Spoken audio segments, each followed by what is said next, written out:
This program features live coverage of an African safari and may include animal kills and carcasses. Viewer discretion. Good afternoon, everybody.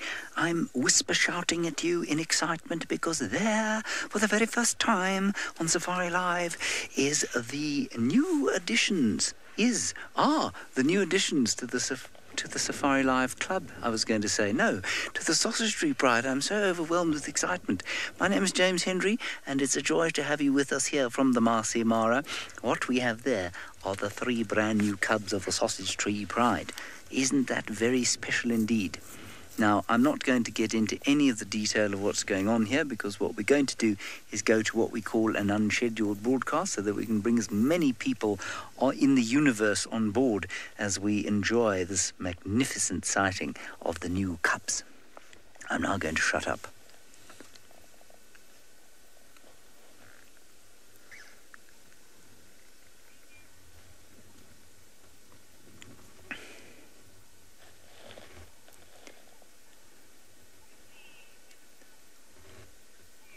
Sorry, well, they're not quite ready for the unscheduled, everybody. Anyway, I'll tell you that you must ask your questions. Of course, send them to the hashtag SafariLive on Twitter. Otherwise, you can use the YouTube chat stream. I'm sure that all of you are as overjoyed as I am to be introduced to these youngsters. They were found early this morning with the other 3 cubs, who we have yet to see. I think they're around here. And we didn't manage to get down here in the morning, but we came down here now. And Peter, our superb Ascari, managed to spot them, and here we are sitting with them. Kimberly, you say so precious. They are beyond precious. As I've always said, I think that they are the cutest things in all the wilderness. And they're totally incongruous, of course, with the terror of their parents. Okay, I'm going to shut up now.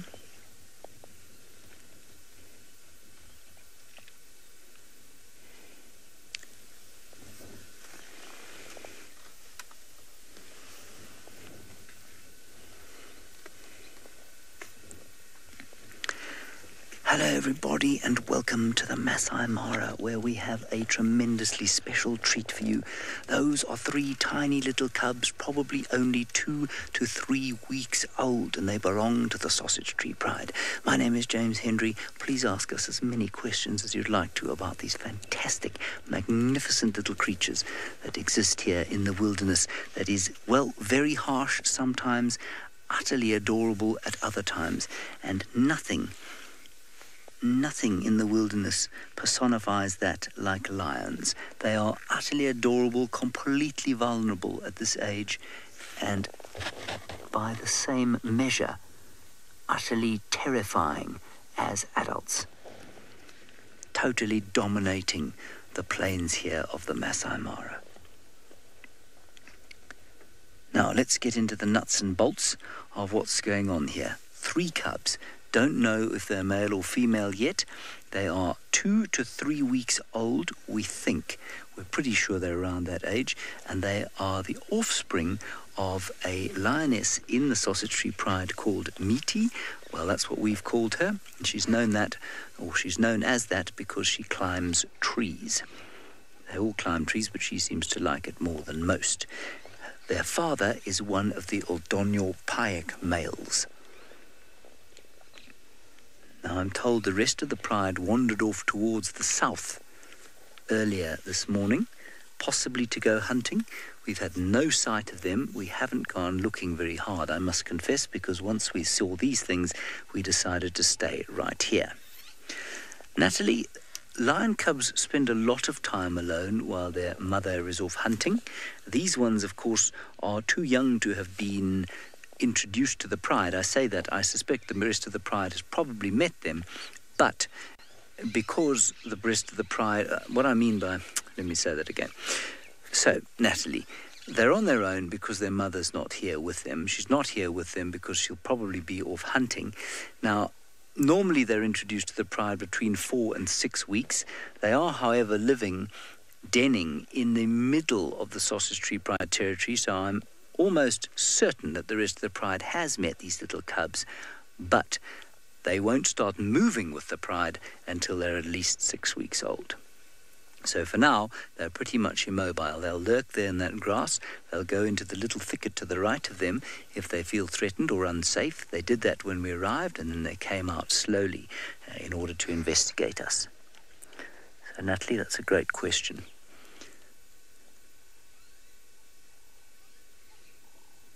Now, I think they're probably a little bit hungry. I suspect quite strongly that they'd like their mother to arrive fairly soon to feed them. Now, whether or not she will, I suppose, is going to be a waiting game. Perhaps as the sun sets here in the Masai Mara, Miti will return to feed her babies.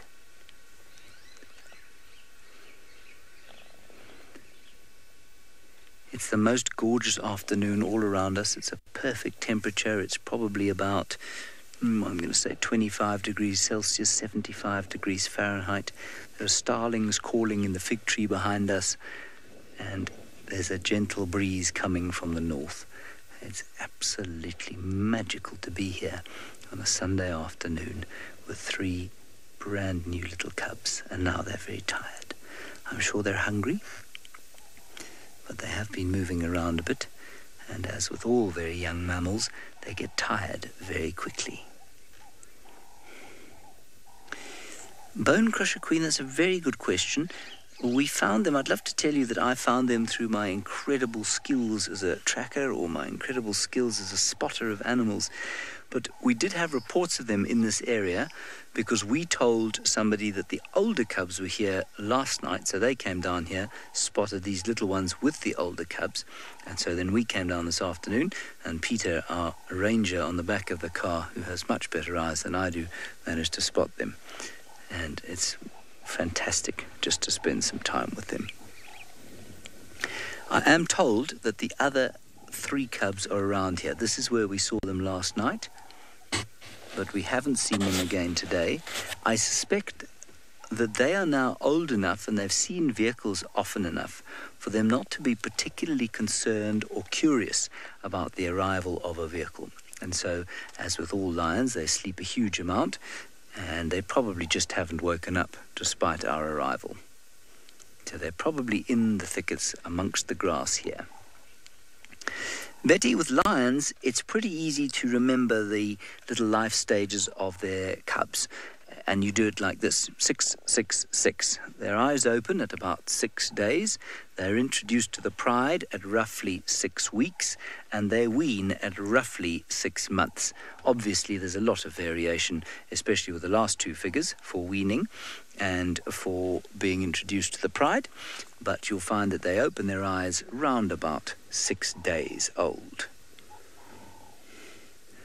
So these little chaps will not have been using their peepers for very long, just yet. They will, in all likelihood, have been using them for around about 2 weeks. Now, many of you wondering, are they at risk? And the answer is absolutely they're at risk. They are one of the most vulnerable creatures in the wilderness. It's one of the reasons 1 in 10, roughly, makes it to adulthood.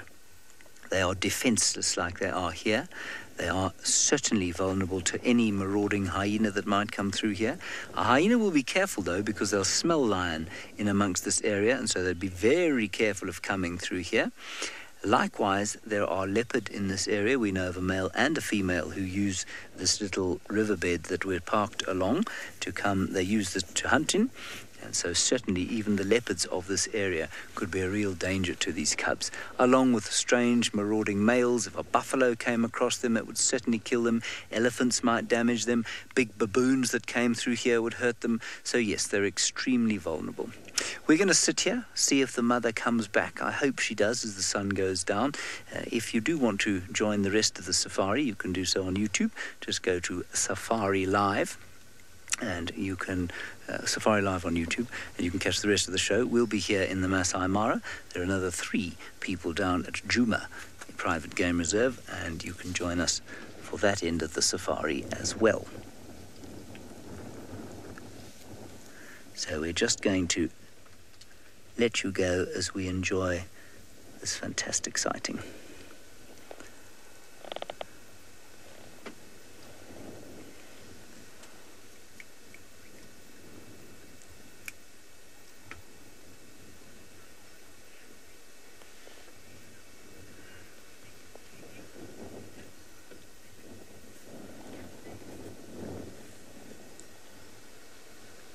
Keep rolling, eh? Keep rolling.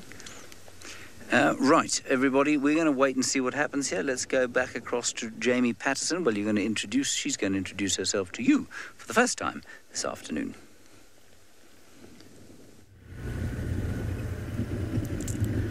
Hello, and what a spectacular start to your sunset safari. Now, my name is Jamie, and this afternoon Craig is on camera with me, and we are heading out into the wilds of Africa, not in the Masai Mara. You'll notice it looks a little different where we are, but from Djuma Private Game Reserve, which is in the Greater Kruger National Park area of South Africa. And this afternoon we are going to be searching high and low for all sorts of things. We haven't managed to be as successful as finding tiny little lion cubs. And this morning Tingana gave us the slip. In the brief switch around where some breakfast was had, he decided to get up and move. After sleeping the entire morning with Lauren and Craig, he bounced up and off he went, and he's vanished.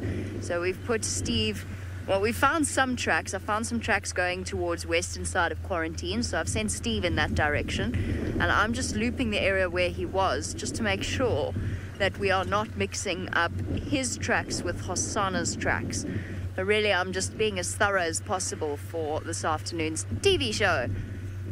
Otherwise, we had a wonderful morning. If you missed the sunrise safari, I had a great time. I was with wild dogs for nearly 2 hours, which, as most of you know, is quite an extended period of time for a wild dog sighting, because they tend to move very quickly, they tend to disappear, and then you really struggle to keep up with them. So it was really quite a special thing to spend that long with the Hamilton's pack. I enjoyed it immensely. I think they were as still as they were because of this wind. Djuma is blowing an absolute gale. It's a little bit better now this afternoon. It's dropped a little bit, but it really is still incredibly blowy. And what that's done is it's also confused matters looking at the freshness of tracks, because they're just blown away.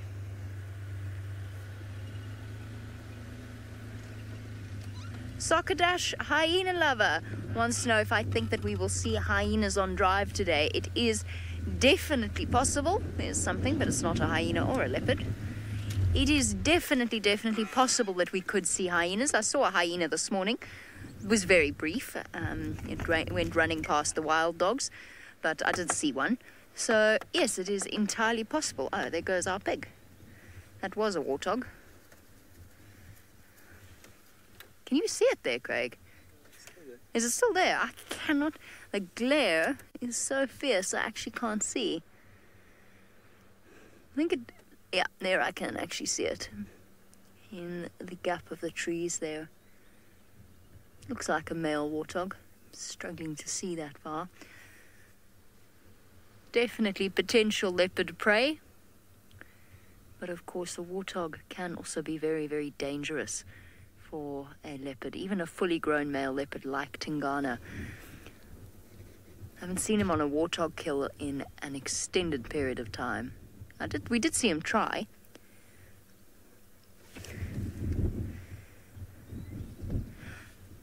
Okie dokie. We're going to continue on and see if we can catch up with Tingana and or Hosanna. Tristan has found a lovely bird for you. Let's go and see which one it is.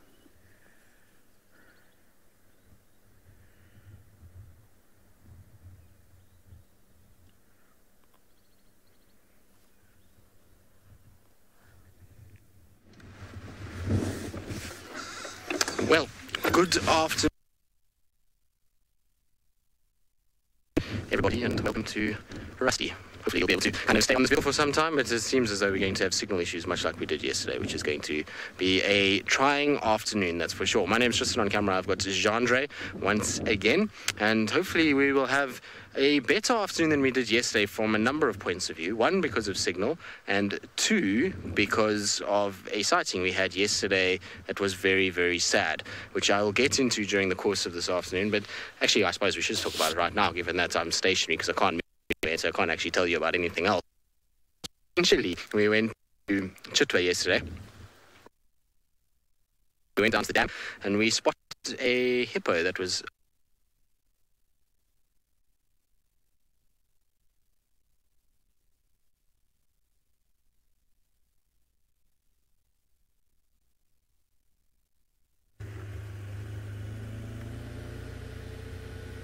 I'm sorry about that, everyone. It really actually is a serious story that Tristan has to tell you. But unfortunately, the gremlins have been playing havoc with Rusty, our vehicle, for the last few days. It's a long story, but unfortunately, she doesn't seem to be doing very well this afternoon. So, while Tristan tries to sort that out, I'm sure once he's up and running, he will share the story of the hippopotamus yesterday. I don't feel that it's my place to finish off his story. Well, first of all, I wasn't there. And secondly, it was a very intense, very emotional sighting, and I feel that he has to share it with you properly. Unfortunately, it wasn't one that he was able to go live with, but to be honest, there was a great deal of intensity to that particular sighting. So I will leave that for him to continue once he manages to battle off the gremlins. Now, we're on Gari Cutline, which means we too could shortly disappear off your screens, but for now we're okay. So Emma, just shout when you need me to stop driving this way. I'm just checking to see. Hosanna last night during the rehearsal managed to lose me in a ditch. He went through the ditch, then he went past the front of our camp, and then he went down towards the dam, but he wasn't picked up on the dam cam, which makes me think that perhaps he crossed a little bit further to the north, or perhaps to the east, and he slunk past somehow. Possibly behind the dam cam itself, actually. And none of us picked up on any tracks, but this morning, because I spent the morning with the wild dogs, which is great, I didn't cover any ground at all.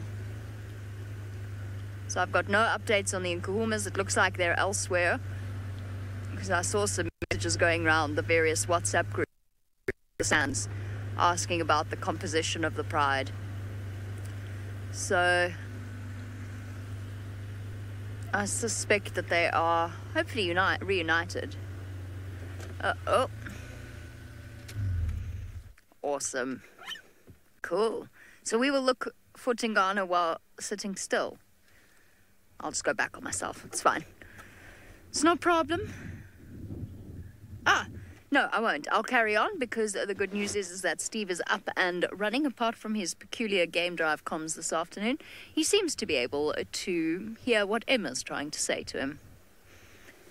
Good afternoon, everybody. Welcome to Djuma Private Game Reserve. My name is indeed Steve. I'm joined on camera by Sebastian, who had a wonderful birthday yesterday. And well, we are out in the African wilderness seeing what we can find.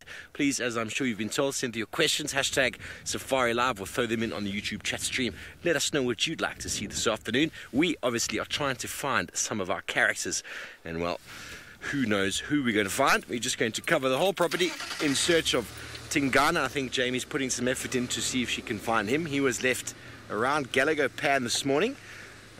Lauren did try to follow up after breakfast to see if she could get him, but he had moved.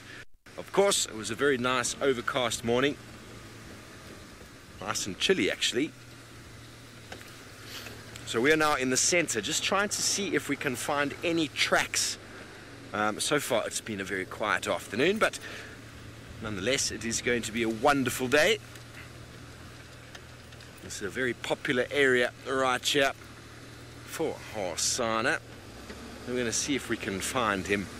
That would be really nice. I'm sure we do have a TV show this evening, and he always pops out just in time. But in the meantime, let's go over to Tristan, who's got a feathered friend.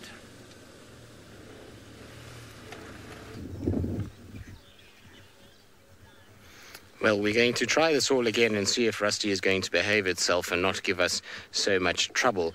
And we're going to do that with a beautiful little bird that is sitting so elegantly on the edge of Twin Dams. It is called a barn swallow. And there's barn swallows all over the place here. And they're landing on this brush-packed material that's on the dam wall that's trying to stop erosion on the dam wall itself. And from here, they can fly out and be able to hawk all kinds of different little insects, as well as be able to drink. And they'll fly down and kind of scoop water from the dam itself. And so this is a really nice place to kind of see them. Most of these ones that we're seeing here are non-breeding adults. Funny enough, it's quite interesting because they'll show a much brighter coloration when they're breeding, get a much more chestnut kind of color on the head area, and blues, and a lot of these are quite pale at the moment. So I would imagine it's either youngsters or non-breeding individuals, and that particular one there's a youngster within the group at the moment. But very, very cool to see. I'm trying to actually see them nicely. It's so much glare on the little screen that I've got that I can't actually see too well. Maybe that's not even a barn swallow. Difficult. Does it have white on it, Jandre? It does have white. Now, I believe a lot of you are saying these are beautiful. They are very, very pretty little birds, and generally we don't really get clear views of them because of how fast they fly. It's very difficult for us to kind of get them on camera, and they're normally darting around far from us, but because of the sort of proximity of the brush packing to the water, they're actually sitting really close, and so we can get these really nice views. And you can see how they're struggling with the wind this afternoon. It is howling gale that is blowing at the moment, which is making it very difficult if you're a bird trying to balance on a branch like that. So their feathers are designed to kind of catch wind, and so these guys are being blown about all over the place at the moment, which is nice when they are flying, but when they're perched, not so nice.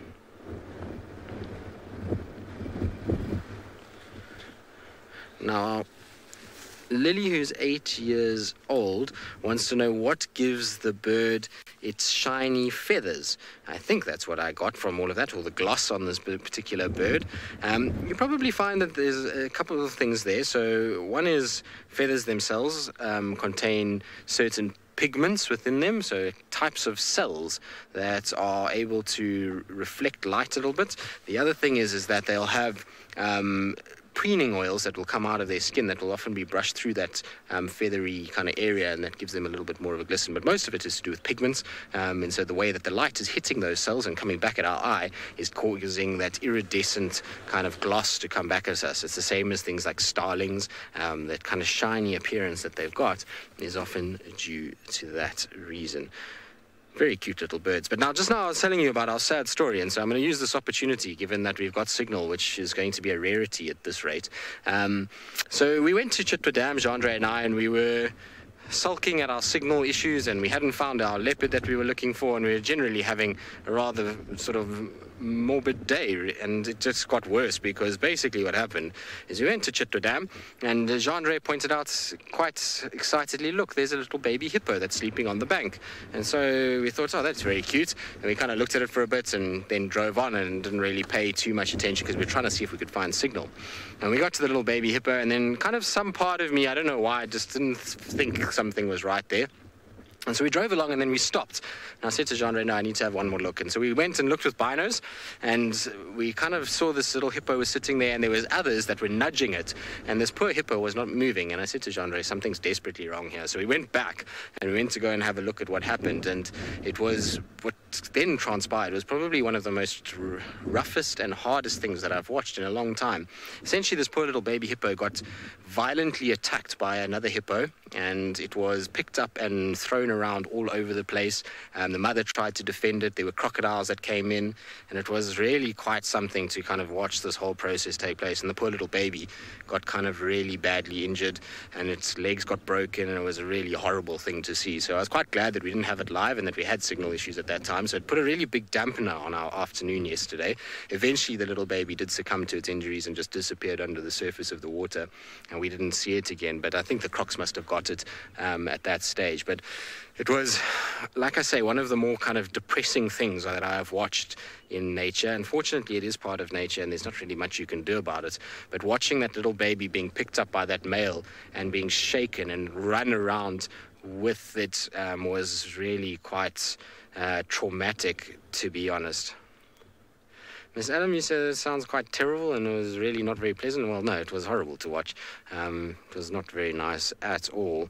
But you know, the one good thing about the whole thing was that as it kind of got attacked, and you could see it was suffering, and then eventually it just went underwater, and I think maybe a croc got it and just pulled it underneath, and that was the end of it. So it didn't suffer for hours and hours, although when we first got there it was already injured, so who knows how long it had been going for. But shame, that poor little baby was trying to fight with all its life to kind of get itself back towards the bank to try and get safety on the land, but it unfortunately just couldn't get itself out. With its legs damaged, it kind of got to the edge of the water and was trying to pull itself, but it just couldn't. It was like I say, one of the most heart-wrenching, horrible kind of things that we've watched. So Nikki, you say you're glad that wasn't live. Yes, I'm pretty sure you and many others were glad that it wasn't wasn't live at that point. We are going to head that way in case maybe the carcass is there now, and that, you know, now that it's dead, it's not so bad, and you know, various animals will feed on it. It might be interesting to watch Vlad and Boris go about a kind of feeding session. But yeah, it was a terrible thing to watch, that's for sure. And like I say, so we need something to improve our moods. Jandre and I, we owed a beautiful sighting today because we had the hard one yesterday, and so we need a good one today to just kind of balance things out once again. Well, Jandre, you got puppies this morning, and what did I get? I got cold wind here, Jandre. Don't rub it in. So many things, simple population pressure. So basically there was a population issue, is that in Chitwa Dam it's gone from 20 odd hippos to over 60. In fact, I was told there were 63 hippos counted in the dam the other day. And so that means that there's just far too many hippos there. What was interesting about the whole thing was that it was a very young male hippo that was doing this and was bullying this poor mother and this baby. And then once all this commotion had happened, the big male hippo actually came.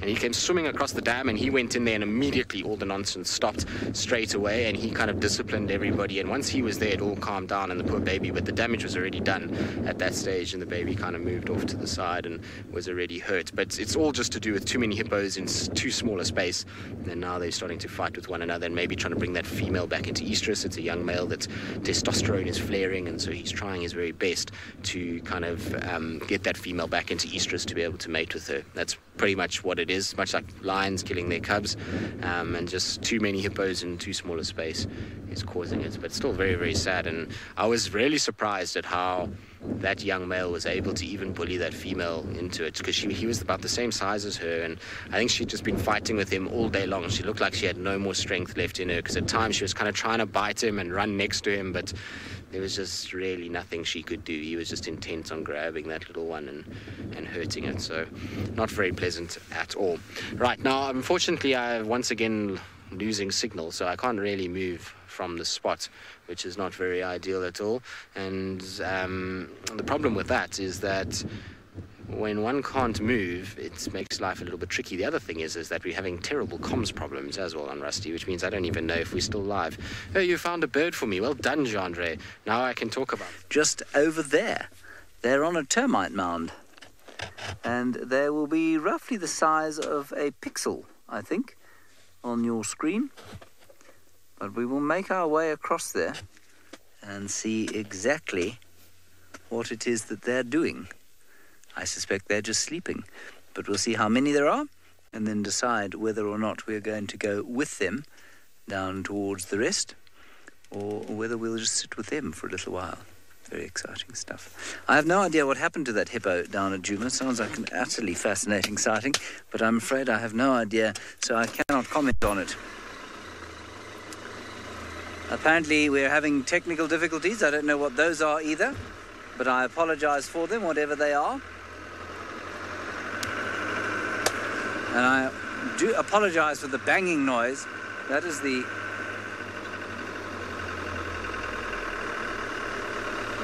Sorry, I don't know what's going on. What are we talking about, Emma? I don't even know if we're live anymore. Are we with Tristan now? Oh, right, the technical difficulties were with Tristan. You are with me. Okay, good. Bit of confusion there. Managed to sort it out. Now, as far as I remember, there isn't a road that goes here, so we're just going to have to book off across the fields, which is no problem at all. It's quite fun.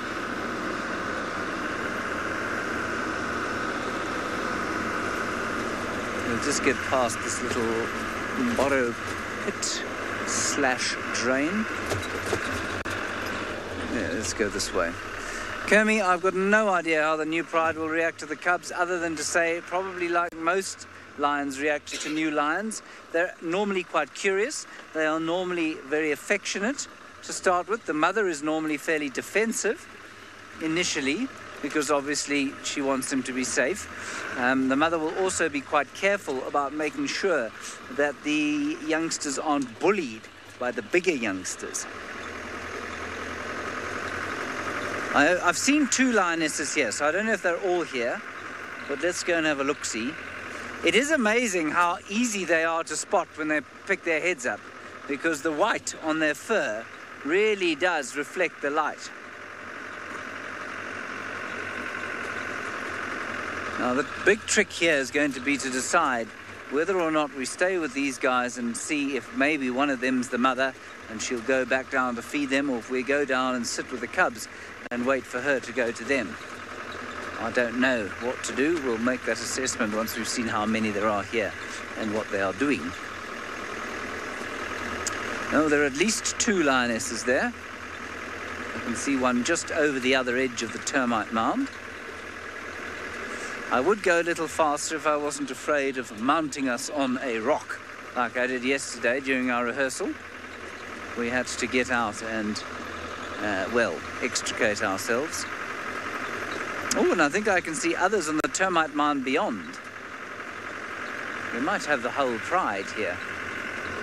Are those other lions, or are they just bits of lion-coloured dirt? Can't tell. I think they're lions. Nearly there. Another 200 or so meters, 500 feet, plus minus.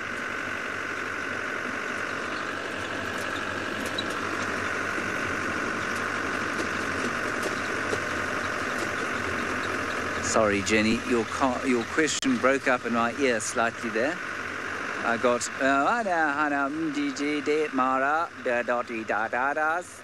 Jenny. Oh. Off-roading is permitted in some parts of the Mara, Jenny, and not in others because of the amount of activity. So in this area, there's very little activity, and so we would never have thousands of vehicles driving off-road. But up where the Olololo Pride is, obviously it's right close to the main entrance gate, and you'd have far too many people driving off-road to look at the animals, and so there'd be tracks all over the place and ruts and nasty gashes in the bush, and that's basically why. So this particular area is relatively vehicle-free. We're quite close to the Tanzanian border, and that's why we're allowed to go off-road here. Naturally, these guys put themselves into a rock field. Hello. Ah, and another one up that one.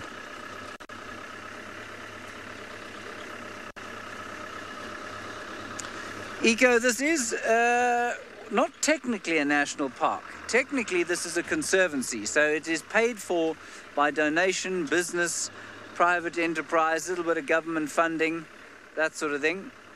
But it is attached to the national park, that is the Masai Mara National Reserve, which is just across the Mara River. There is one lioness. There are 2, that's not the one I spotted. There are 2 lionesses on the termite mound to the left of me, at least. We are going to do a little arc and look around here to see. Now, I don't know how many of you are good at identifying lions. I'm utterly horrendous at it. So whether or not that is Meaty the tree climber or not, I couldn't begin to tell you, I'm afraid. Certainly not at this distance anyway. And then let's look at the others, Bungay. That one is not interested in us. So remember, if you have just joined us, the Sausage Tree Pride is 5 lionesses, that's one of them. There are 2 more over there. And now there are 6 cubs.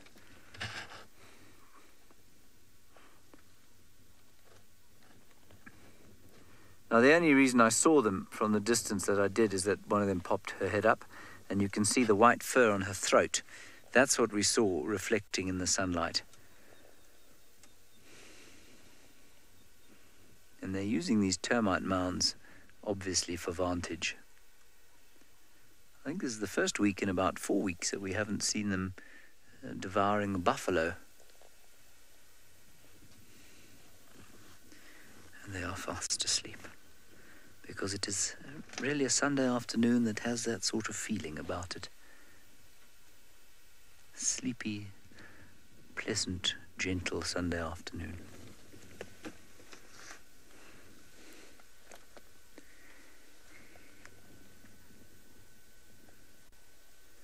I think the final control is talking to us, Bungay, but I have got no comms. I just see the little arrow going. Oh, I think that was me sitting on my own radio. That's what it was. There we go. Alrighty, let's go across to Jamie. She is searching for leopards.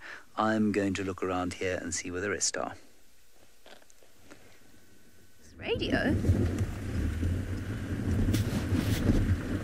Searching for anything, actually, to be honest. That's the unfortunate reality that as a guide, you know that on a windy day, you're going to struggle. And not really in terms of things like necessarily lion sighting. Obviously, this morning we had a leopard sighting and a wild dog sighting. But just generally, oh, sorry, Craig. There's some bad driving there.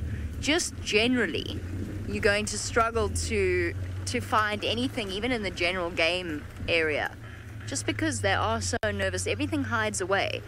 There is a reason why a lot of people get, I've often spoken about this, why a lot of people get irritable or anxious or jumpy in the rain, not in the rain, in the wind. Some people really struggle to tolerate it. I'm one of those people. I get very short-tempered in windy conditions. If it blows and blows and blows for days at a time, I find it affects my psyche slightly. And I think that's also part of living out here and being very closely connected to the weather or exposed to the weather. But animals really don't like it. It's just basically that simple. So we've done a whole loop around Gallagher Pan and up all the way down Gallagher Shortcut. And during that time, a fly bit me on the ankle, and I'm very cross. It's very itchy. Cal6 wants to know if there have been any sightings of hukumuri. No. Yes. No. Not on Djuma.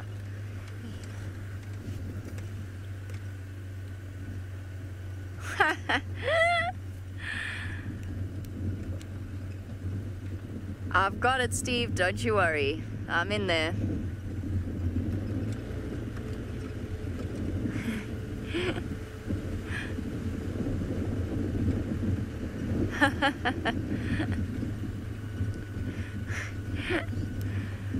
Thanks, Orbs. I'm on my way. Okay, we got good news. Aubrey's found Tingana. Do you want to know the funny news? He's in exactly the same place as he was. Oh dear, Lauren. He must have just disappeared down into some shade or something. Oh dear. Okay, well, it also serves me right. I should have gone and looked properly. I didn't. Okay, well, that's good. I'm nearly there. I'm basically nearly there. Phew. Okay. Pressure's off a little bit.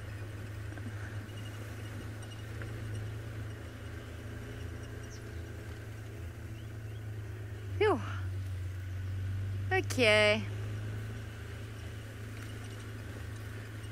Well, that is greatly comforting and very unusual for Tingana. I must say I'm very, very surprised that he is in the same place. I really am.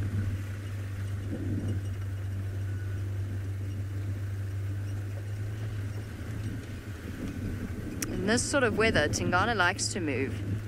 But it's fine. He can hold off until 6:30. Cheek Cheek says, well spotted. Aha, Cheek Cheek, I see what you did there. It is definitely a very popular SafariLive joke about the well-spotted leopards. So well done, bravo, cheek. Indeed, I still haven't spotted him yet. We've got to just get around Galago Pan and then we'll be there. Ah, that is hilarious. It really is. Okay. Under the arch. Linda says, blame it on the wind. I do. Okay, so then what we need from you guys, I do blame it on the wind, is if you could please keep a very close eye on the dam cam. Obviously don't stop watching SafariLive, because I would be a very poor presenter indeed if I told you all to stop watching the show so you could go watch the dam cam. But if you could watch the dam cam at the same time and keep a very close eye out for Hosanna, because I've got a sneaky suspicion he's very close around there. Perhaps behind the dam wall, somewhere that side. So if we can keep an eye out for him, that'd be awesome. Okay, now we just got to hope Steve has some luck.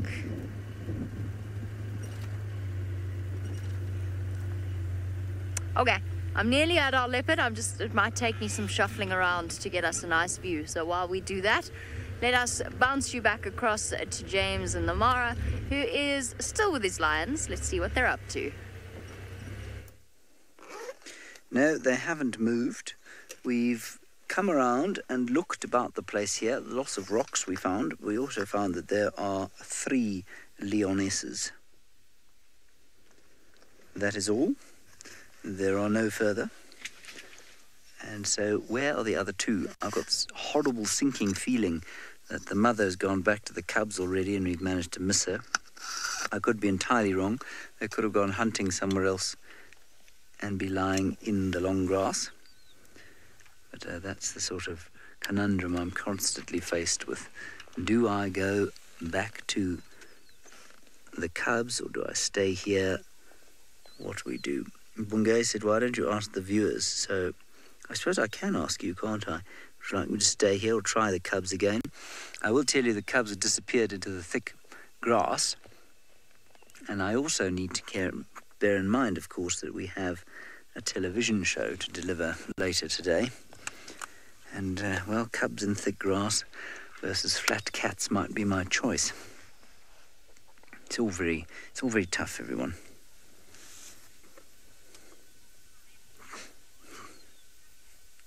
Yes, I'm not surprised, April, that you say cubs. Bungay predicted that much as well. He said, why don't you ask the viewers? They'll tell you to go back to the cubs. And he was exactly correct. I don't blame you. I think I probably will, you know. We'll sit here for a few minutes and then we'll probably go back to the cubbies and just wait it out. I think that's our greatest chance of spectacular success.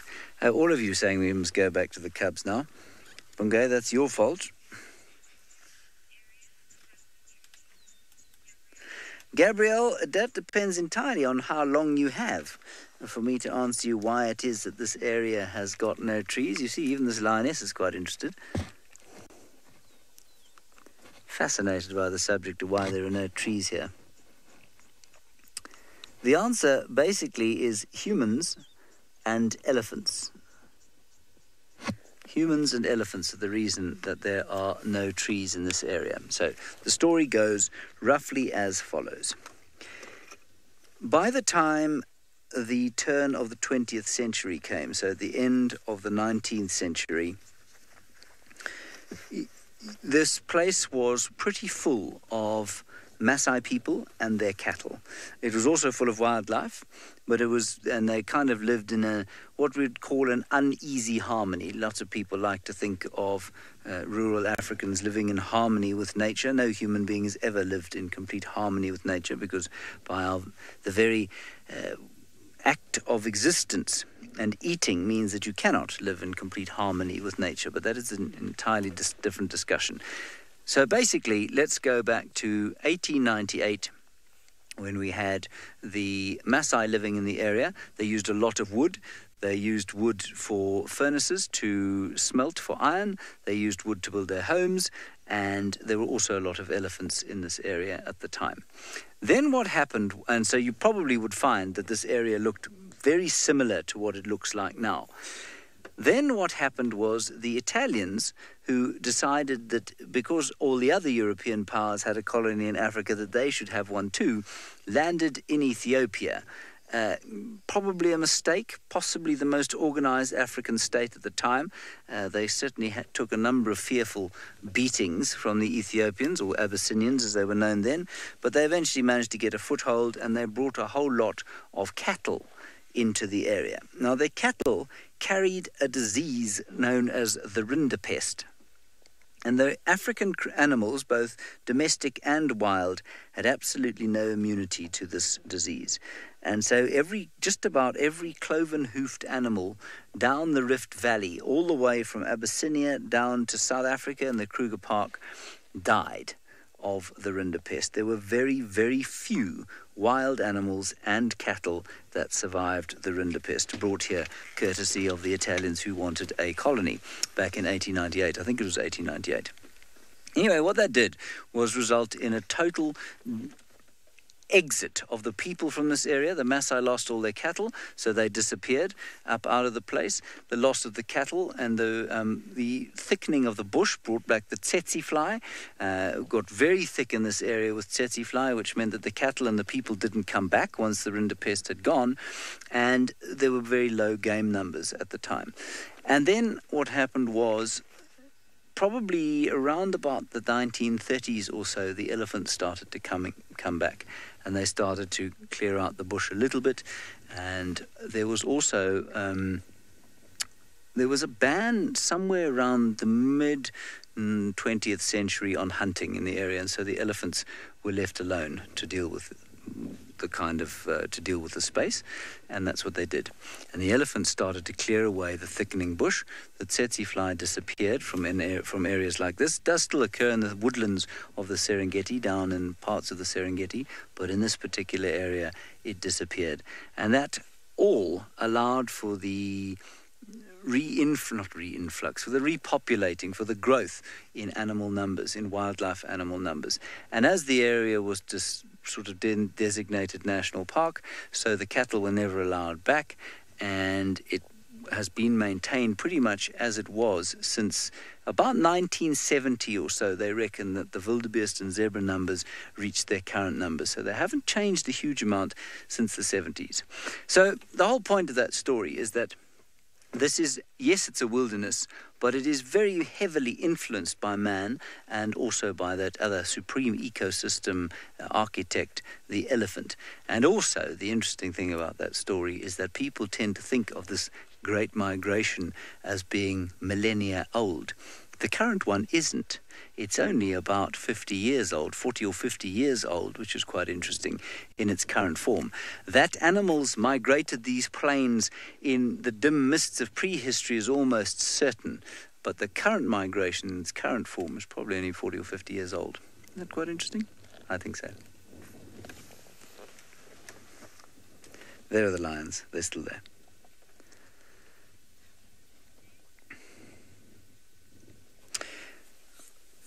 All right, Tristan has managed to find himself some signal. He's had a very frustrating time of late. I hope that it manages to maintain for him. Well, I'm sure that was very interesting. James generally does have interesting things to say, and this giraffe probably was listening intently about all of that history too, because he looks quite happy and content with life as he chews on whatever it is that he's regurgitated and eaten. Now, I say he because it is a boy that is sitting there. You can see a rather large male that is behind us at the moment. There's a very, very big giraffe, actually. He's a large individual and very relaxed, funnily enough. Most of the time, giraffe can be quite sort of shy with you. They'll typically, particularly here in the Sabi Sands, not so much in the Mara, but here in the sands, they often just kind of see you and then they move away. But this fella is really quite happy with us being here and looks completely unperturbed by anything at the moment as he chomps down. Like I say, he's regurgitated balls of leaves that he's eaten during the course probably of the morning, and is just slowly ruminating and having a bit of a rest. Remember that giraffe, when they do rest, this is how they do it, is they'll rest standing up a lot of the time, and their sort of sleep pattern is only probably about 20 minutes a day, and so they don't really sleep that much, but this is a time when they ruminate and their kind of resting pattern starts, and so that's all he's doing at the moment and keeping a very watchful eye on us. Now, the reason we found this guy actually is because we went past Gwen's old hyena den, and not because we were looking for hyenas, but we heard a francolin go absolutely crazy there, and so we thought maybe, just maybe, there might be a leopard somewhere in the area, and so we came and had a little bit of a look, but alas, we haven't found anything, and so we're just on that little 2-track at the moment and kind of bumped into this fella over here, and you can see how he sticks up out of the bush with that long neck. Really is a very kind of elegant looking creature, is a giraffe. Notice one thing though when we're talking about their neck. I thought this would be the case. Giraffe Girl and Billy, age 6, are happy to see giraffe. Yes, I know that both of you really enjoy giraffe, so I'm glad that we've managed to find one on Djuma. Of course, there's a different species to the one in the Mara. This is a southern giraffe as opposed to the Maasai giraffe that you see that side, and you really do get to see a lot of giraffe in Kenya as opposed to here. It's completely different. You can't actually go drive without seeing a giraffe in Kenya, whereas here we know that you can often do days and days and days without seeing one of these fellas. Now, I was saying his neck, you can see there's actually, when we're talking about his neck, it's long, but there's also a bit of damage to it at the moment, so it's got a little wound on it, and I'm just trying to see if it is a mange-related wound, or if it is something to do with maybe it looks very much like potentially a bit of mange that it's got on its neck. Often you'll find with giraffe, they get all kinds of different things, viruses on their necks. They can suffer from warts all over them. They can get these kind of bare abrasive patches like this. So it could be that. It could be an old wound that was opened up by something that is just healed up. It's very, very difficult to kind of say at this stage, but it looks very much like maybe a little bit of mange that developed there that he's rubbed raw. Now, Louise and Nikki, you were wondering about what that is. So it's quite common to see in giraffe, particularly big males. You often see all kinds of war wounds on their necks and all kinds of bits of sort of parasitic growths and things. It's quite common to see. Anyway, we're going to carry on. We're going to try and see if maybe we can find whatever was causing this francolin to be very upset with its life. It certainly wasn't this giraffe, but Steve has got another one of Africa's iconic big animals.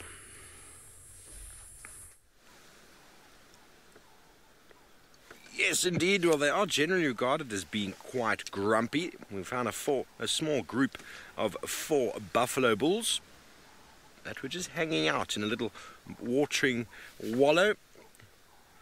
We first had a look at a knobbed-billed duck, which was quite interesting, and then we heard oxpeckers. And so followed the oxpeckers, and there we have got 4 very grumpy-looking boys who are in very, very good condition. They're a bit jumpy though, because the wind is blowing, and well, we all know what happens to these animals in the wind. They get a little bit skittish, as obviously they're always concerned about lions trying to track them down. Isn't he a magnificent specimen? Enormous boss on the top of his head. Hello, Purple, you think he's grumpy? Well, that's just what they look like. I think they're just very badly understood, poor buffalo bulls. Basically, all they want to do is just carry on with their day, and well, most animals, well, lions love to chase them, so they just have a hard time really. And when there are big bulls like this, they're isolated from the herd and far less sort of larger numbers, much easier to catch for the lions because they can isolate them, but not an easy thing to pull down a buffalo. Big boys like this, maximum weight is up to about 2,000 pounds, probably closer to 1,600 in some cases. Very big animal for a lion to try and tackle. But you can see they haven't lost too much fur around the face. The bosses are in perfect condition. So I'm going to guess these guys are sort of towards the end of their tenure within a herd. They're not in the prime spots anymore. That first guy we looked at on the left, Seb, his horns are worn down quite a bit. Fiona, that's a great question. I think they chew in the same direction. I've never really paid attention to that. It's all about the movement of the lower jaw against the molars in the top and the bottom, and I think it's always in the same direction. Let's have a look, shall we? It seems to be the same direction. They're hiding behind this small bush, thinking we can't see them. Busy ruminating, building up their condition. It's been a very long year. And the last rains that we had were in about April, and we did get some green vegetation from that, but in all, these buffalo are quite happy with the rain that has fallen. Now we have got some good green vegetation for them to bulk up on. And that is exactly what they are doing.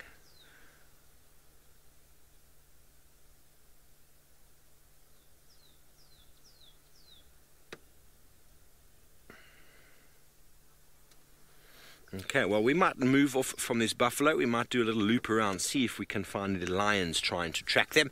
But in the meantime, let's go back over to Jamie with the Duke of Djuma.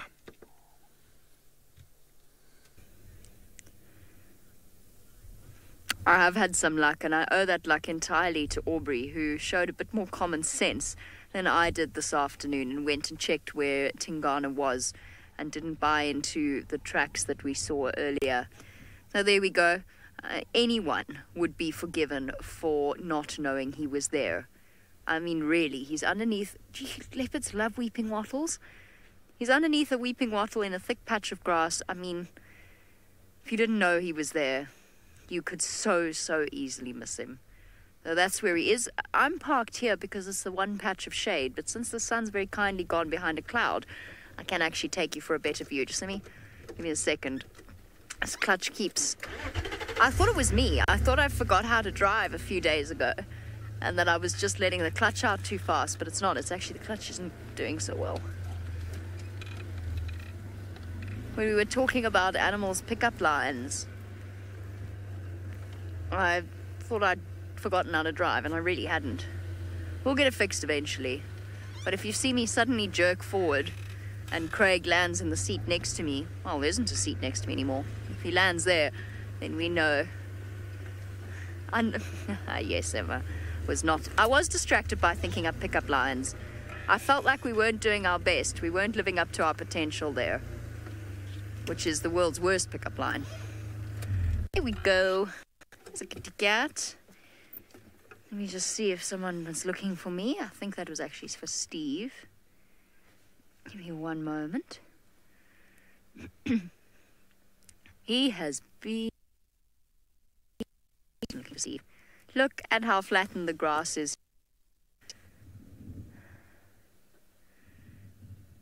He has been having the best time. Hey, my boy, you found yourself a little cavern of shade and shelter away from the wind. Tingana? That looks incredibly comfortable. It really does. It looks... you know when you read children's books, when you're a kid and you read books about people flopping down in the soft, long grass, and it always sounds so romantic. And then all of a sudden, you actually try it yourself and you find that there's a blade of grass up your nose, in your ear. You're itchy because you're having a skin reaction to it, or maybe it's just me. Grass is never as comfortable as you think it is. Or maybe some in different parts of the world you got some really nice grass. I remember as a kid with nice lawn grass, I suppose. But really, it was never quite as comfortable an experience as you expected it to be. Tingana doesn't seem to have that problem though. He really is quite content where he is. Yes, mister. Big sleepy kitty cat. When are you going to call? I have not heard you call in weeks. I know that he was calling the other morning. Sydney had him. I think it was with Craig, actually. Oh, we're looking for them. Give me 1 second, guys. Standing by, Dave.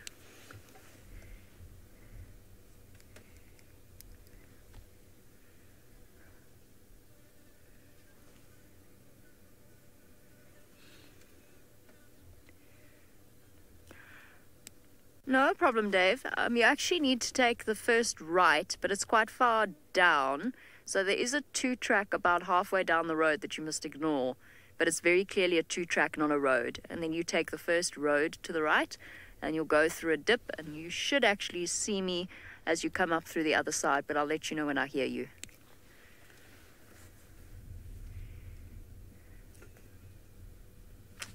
Obviously just giving some directions. It occurred to me as I was saying take the first road to the right that if he did that he might actually end up at the Mvubu Road hyena den, which would not be ideal.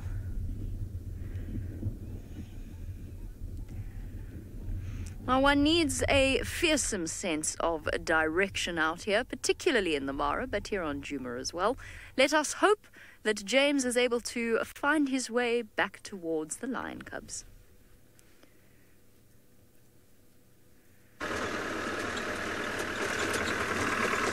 I think I've got good direction at the moment, simply because the sun is obviously to my left, so I know where I'm going. Slightly disconcerting because at this time of the year the sun sets very far southwest as opposed to west. So that is not west. West is much more over there. A bit disconcerting. Well, so we've left the lionesses. We've left the lionesses on their termite mound because you told us to. And so we're now coming down towards the big fig tree. I'm taking a slightly different route back to them from the one that I took to them, simply to see if the other two aren't between here and the fig tree.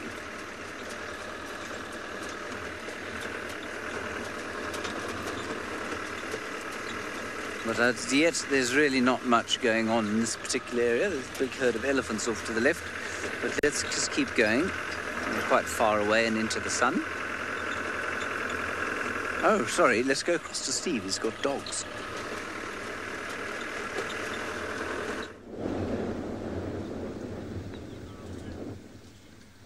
Welcome back. Look what we found, folks. We have found the Hamilton pack of wild dogs.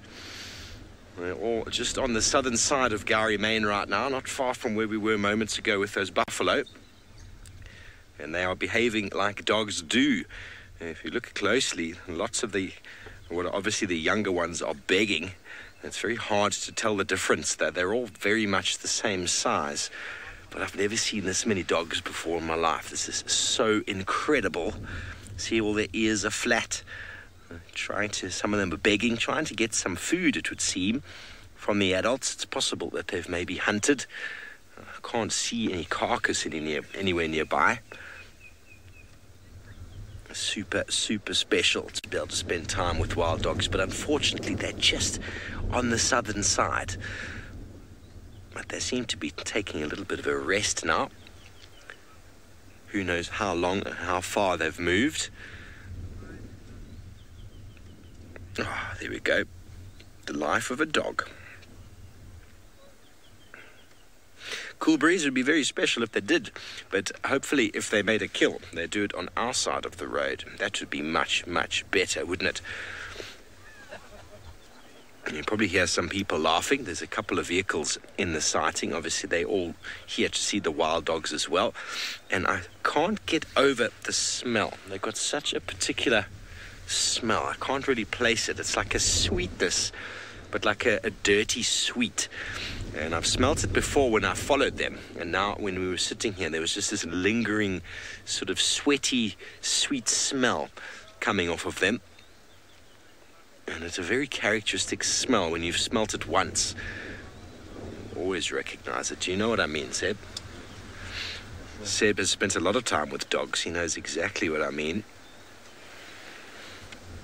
And there they are, enjoying a little bit of shade. Hopefully they come north. Wouldn't it be marvelous if we got to see them on the TV show this evening? Get them running through Djuma and hunting. It would be very, very special indeed.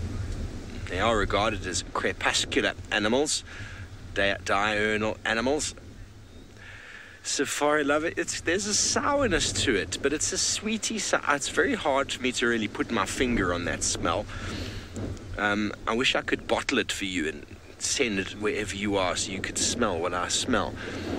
It's like a dirty sweet. That's as good as I can explain it. But they've probably been active during the day. They've probably, well, a pack of this size needs to hunt regularly. 18 wild dogs. It requires a lot of food, but formidable they are. Any animal that they come across is fair game.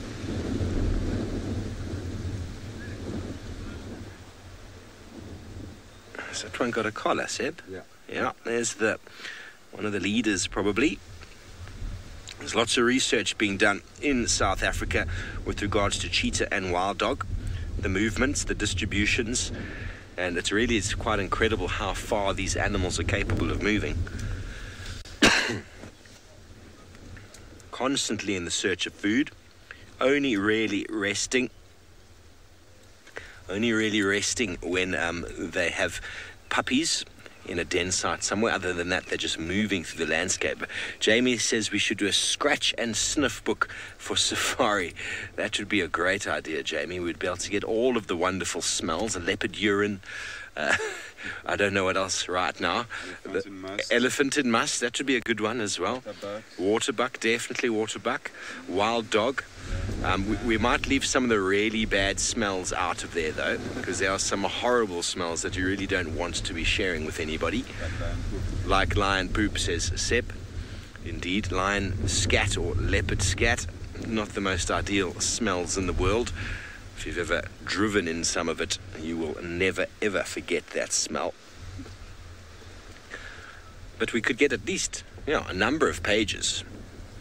Even a texture book as well, a smell and a texture, so you could feel. Because I know Tristan was talking about the feel of wild dogs yesterday and what exactly they feel like. So that would be nice to be able to touch. We'd have to leave the poop section out completely, indeed. Emma, I don't think any poo is really worth being smelt. I don't think so. I suppose actually the elephant dung has got a nice sweet smell to it sometimes. The contrasting smell of elephant poo versus the elephant skin itself. It's a very nice organic sort of smell. Okay, well, we're going to stay with these dogs. Hopefully they get up and move onto our side. And in the meantime, let's go and get Jamie's thoughts on some elephant.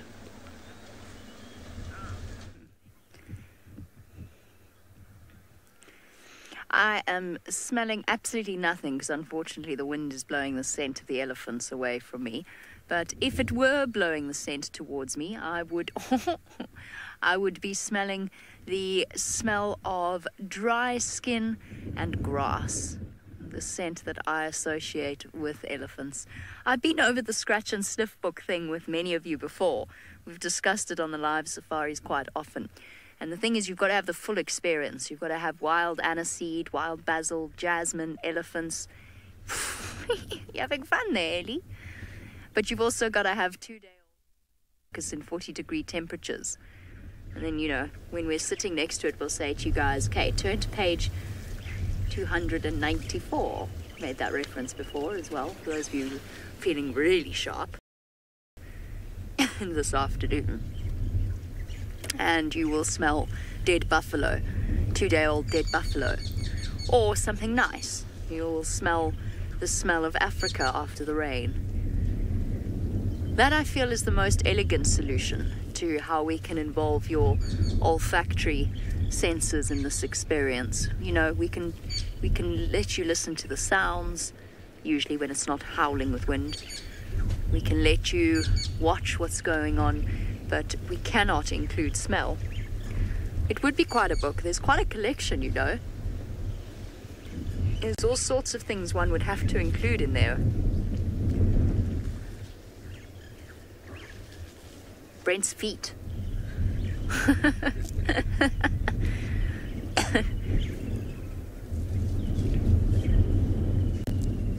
What else would we include? Emma says that doesn't seem relevant. Listen, it's part of the safari experience. You got to be all encompassing.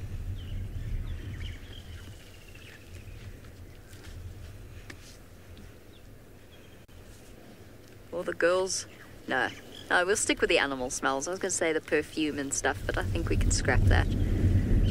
Sunblock. You have to at any point you have to be able to smell the smell of sunblock as well. That's a crucial part of this whole deal. I've left Tingana, obviously. I have not left him for good. I'm going straight back there. I just saw these guys dashing across with a true elephant water walk, which is basically they're thirsty, and in a big hurry. And I know that I knew the water was just here, so I just ditched him for a little bit. He better not go anywhere. I'll be very embarrassed if he does. Oh, what you doing? You're trying to steal water out of your friend's mouth. That's not going to work very well. I'm so thrilled for Steve that he got to see the Hamilton's pack. I had such a wonderful sighting this morning, and I know that he was quite jealous. We were talking about it this morning and how excited he gets seeing wild dogs, as we all do. So I'm really, really glad that he got to see them, especially because he was helping me out search for Tingana. So I'm very happy with that.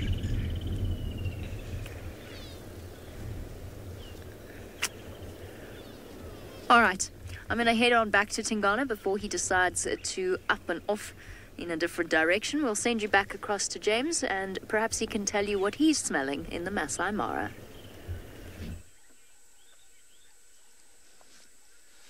So here you are, your wish, our command. We are sitting with the little cubs. We're exactly the same place as we were. All three of them just snuggling together, which is what little lion cubs like to do. They like to snuggle.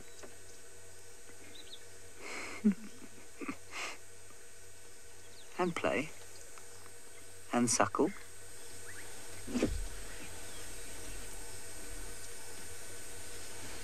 Apparently Jamie's wondering if I've had snuggles with the cubs. I don't believe Jamie really asked if I've had snuggles with these cubs. No, the answer is no, I haven't. That would be a silly thing to do. Oh, if I could... apparently she was talking about elephant smells, and she wants to know if I can smell anything. Not at this sighting here, no. I cannot smell anything other than the grass around me, which is delightful. I suspect you'll find that lion cubs don't smell of very much at all. I know I do bang on about this, but I think the fastidious cleanliness that the adults subject them to, or the fastidious bathing that the adults subject them to, means that they don't smell like much except lion. And I think you'll find that that's enough to deter most creatures from an area like this. They'll come in here, smell lion, and just avoid it. They won't smell lion cub.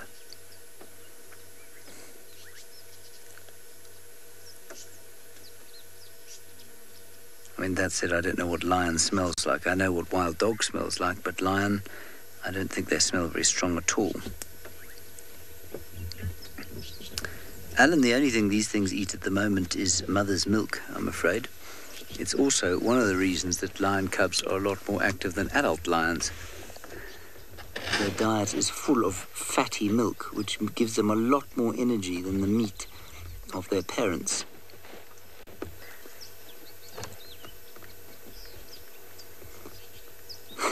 This is just really very special. My last wish for this Sunday is that they continue to perform like this as we go into our TV show. Because if they just disappear into the bush and lie down, I shall be deeply disappointed with them.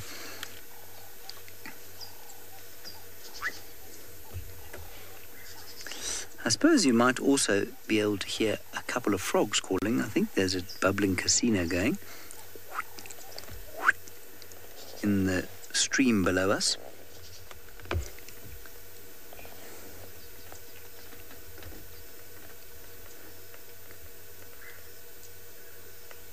I must say it's one of the great disadvantages of driving cars around the bush as opposed to walking, and that is the ability to smell and hear. Obviously we're sitting now and so we can hear everything, but the odour of a vehicle like this is fairly overpowering. So unless you're in some pretty aromatic vegetation, you can basically smell Land Rover 90% of the time.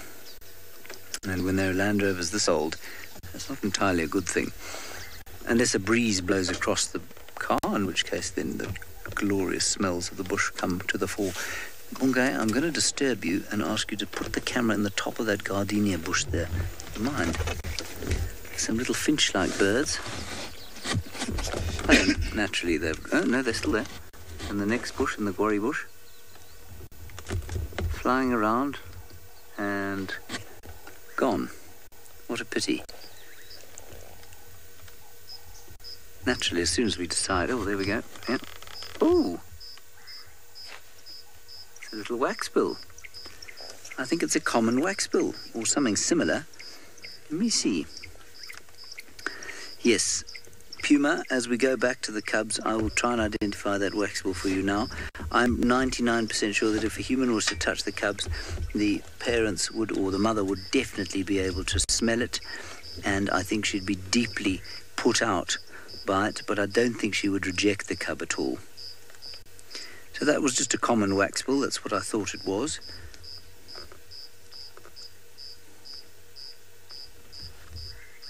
Pretty sure it was.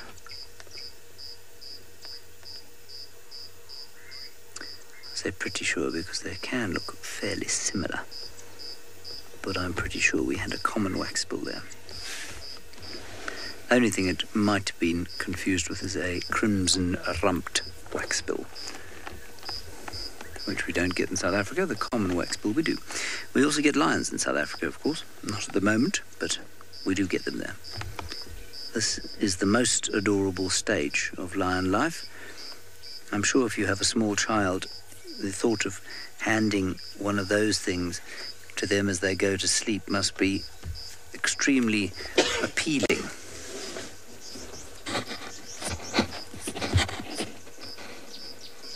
Because they look so cuddly. They look like they'd just snuggle up to whatever came near them.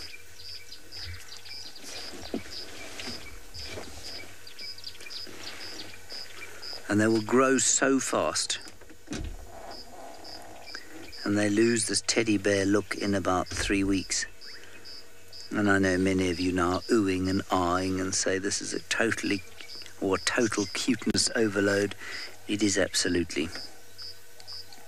Now you can sex them at this age. If they were to turn around and lift their little tails, you'd be able to do it. So we could be able to tell whether they are male or female. Bunga's just got a small bout of tuberculosis he's trying to get rid of.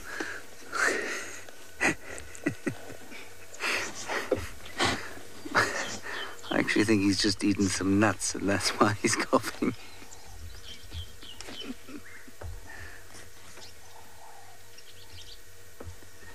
Bunga, if we were sitting at a concert of Mozart's 23rd Piano Concerto, it would be you that coughed halfway through the quiet section.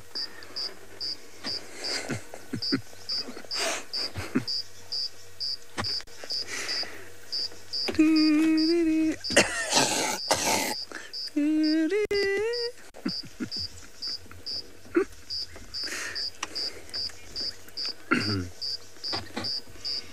suppose you know now, everybody, that it is definitely live, because we would never have edited Bungay's cough into it.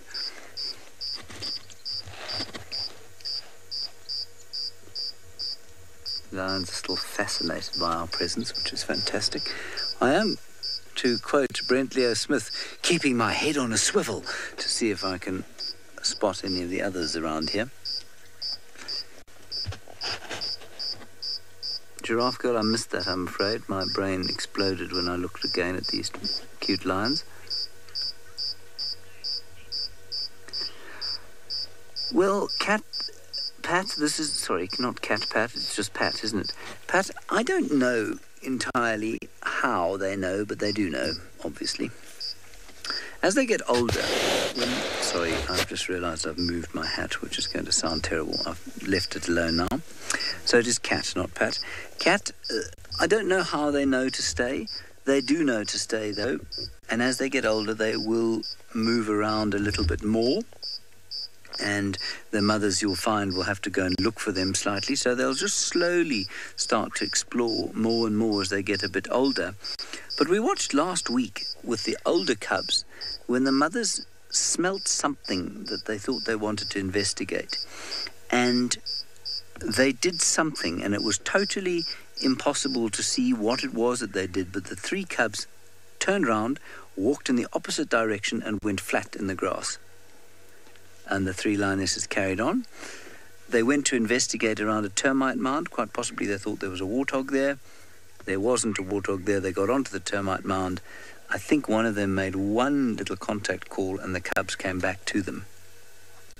So how they told the little ones to go away while they hunted, I don't know.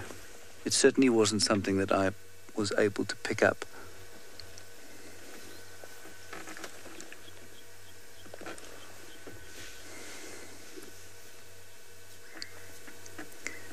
They've got these dark, deep eyes at this age with a slightly navy blue tinge.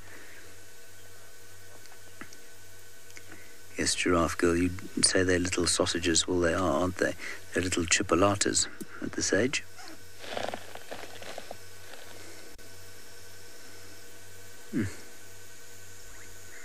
Oh, my goodness. We just have to hope that they stay here. You can see the little claws of the one there on the belly sticking out. They remind me of my nephews. Alrighty, we're going to go back to Steve and his dogs. I am not going anywhere at all.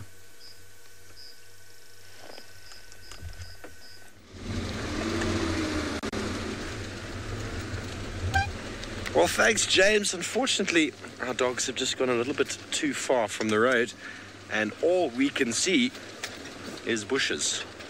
So, unfortunately, we did have them there for a little while, but they've just moved off a little bit too far into the bush now, and they're all lying down, so we can't even see them anymore.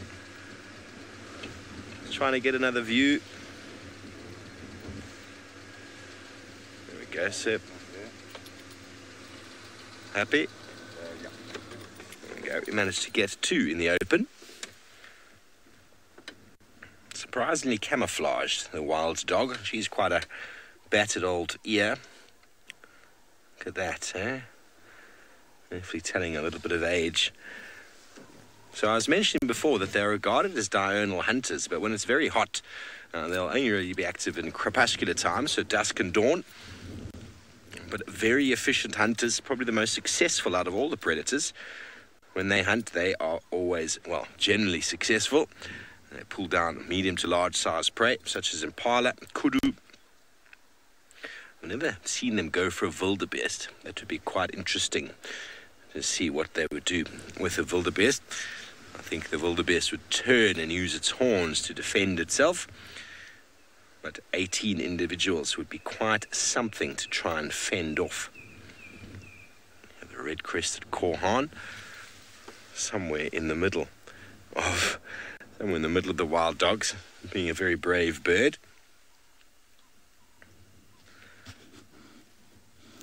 So we spent a lot of time last year with the Investec breakaway, and these are apparently the Hamilton clan pack. So nice to see dogs on the property. But I suppose there's nothing cuter than a leopard cub, but second place would most certainly be the new cubs of the Sausage Tree Pride.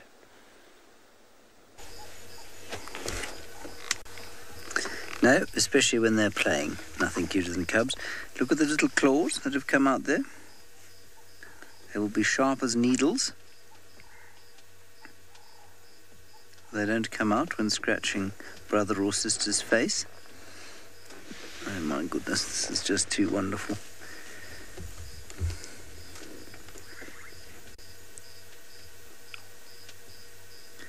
Snuggling and playing all at once. Andy, I don't think Mum would be concerned with us around the cubs if she arrived here. I think that she is familiar enough with vehicles to not see us as a threat at all. I think if we were standing around on foot trying to handheld shoot this scene, walking about the place, I think then she'd take exception very quickly. But no, I don't think she'd be upset if she found us here. I just can't wait to see if she arrives. Keep scanning the clearings either side of me. So far, no sign of any adult lioness here. So we did have the 3 back on the termite mounds there. Like I say, my ability to identify lionesses by looking at them, unless they've got half an ear missing, is really very poor. And so I don't know if the mother was one of the 3 that we saw.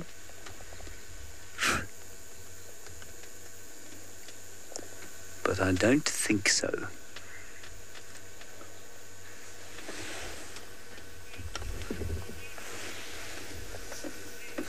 Right. Tingana, I believe, has got up. He's started to move, which is excellent. I, like Tristan and Jamie, hope that he makes a soar.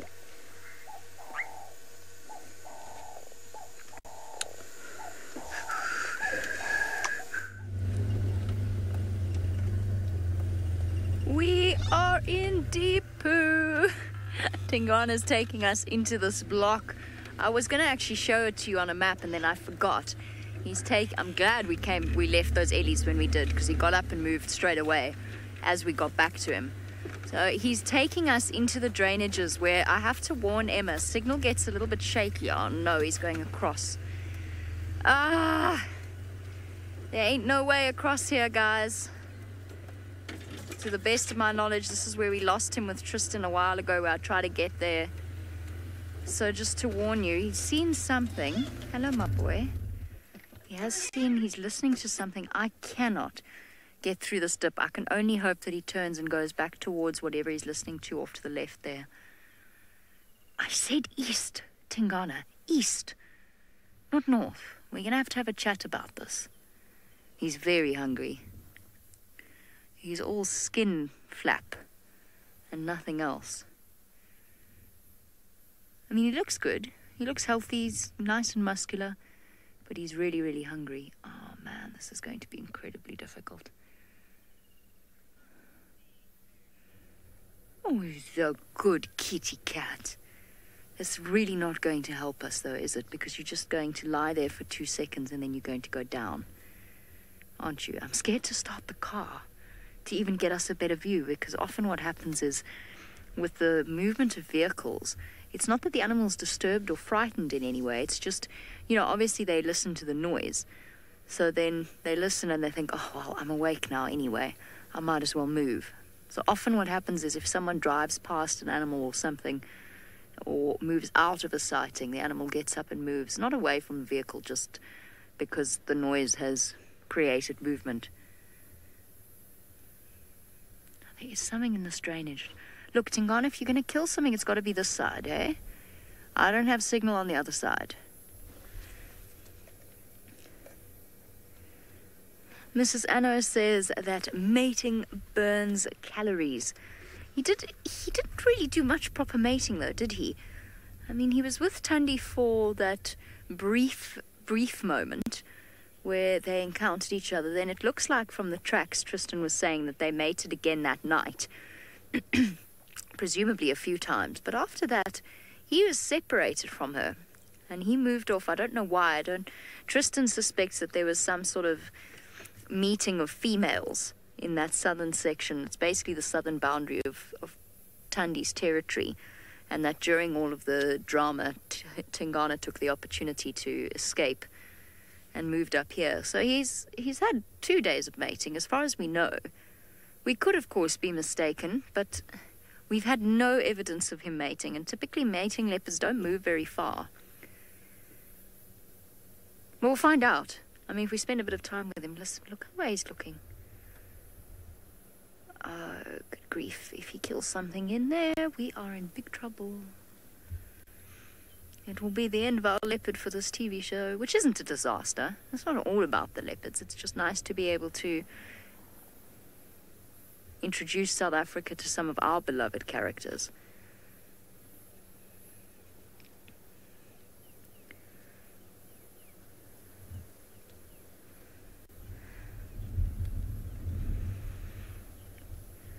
Eric in Montreal, he wants to know if that is a tick on his left ear. Yes, it is. At the base there, you can just see it. Oh, his ears are so tatty. Getting old, boy. Yes, that is a tick at the joint between his ear and his cheek. A big, very engorged tick, as it happens. He's listening intently. Tristan actually told me that he saw that Tingana had 2 ticks the other day in a very inappropriate place. I can't see them anymore. So fortunately it seems as though he's managed to remove them. And he said he had one on each testicle. It must have been very uncomfortable. He looks fine though. All right, everybody, cross your fingers, hold your thumbs, cross your toes if you have to. Wish us luck and that he doesn't go north. Meantime, off we go back across to Steve, who I'm sure is thinking much the same thing. Thanks, Jamie. Tingana, hopefully he will stick around for this evening. We just had a lovely visual of a grey hornbill that caught a caterpillar and was wiping it against the branch for a very long time, and then, well, he finally swallowed it and disappeared. Just trying to see if I can see him again. Nope, he's vanished. It was really nice. They really do enjoy their caterpillars. This time of year, most of the hornbills the females are hidden away in cavities in the trees, where the male is now providing all of the food in the form of insects for them. Good afternoon. Hi, oops. Good afternoon. Likewise. Cheers, guys. Sorry, just getting past apparently some super fans are staying at, I think it's Gallagher. They were interested in those buffalo. We've obviously left the wild dog. We couldn't see them anymore. They were just a little bit too far off the road. And we'll go back there right at the end of the show, see if maybe if they get up and come back on. That'd be nice. And in the meantime, we're going to keep checking our watering holes. Here we are at Treehouse. See if there's any tracks of Horsana materializing anywhere. Nothing as of yet. I wonder if those wild dogs know there's such a lovely little watering hole here that they can come and spend some time at. But anyway, while we keep searching, hopefully we'll find the little chief. Let's go back up to the Masai Mara with James and his adorable little cubs.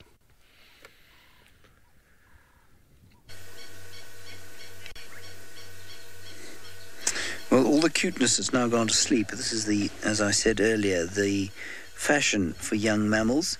They use all their energy and then they go to sleep, and that's what these chaps are doing now. Fast asleep, waiting for their mother to come back.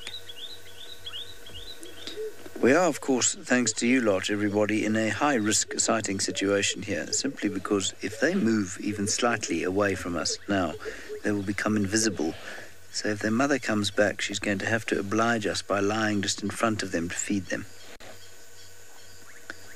It would be very kind of her if she did that. And with a little foot, and you just want to go over there and hold it. And like you do with a house cat, push its little claws out and see them come out and go back in again.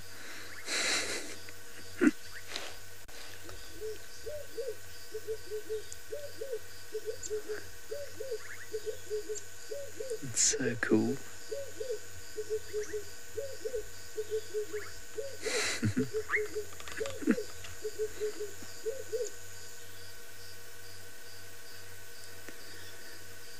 But I'm afraid not an enormous amount of activity.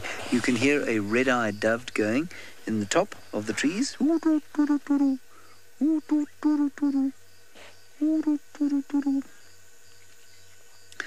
Lily absolutely having a pride helps with cub survival. Without a pride, the cubs would most certainly die.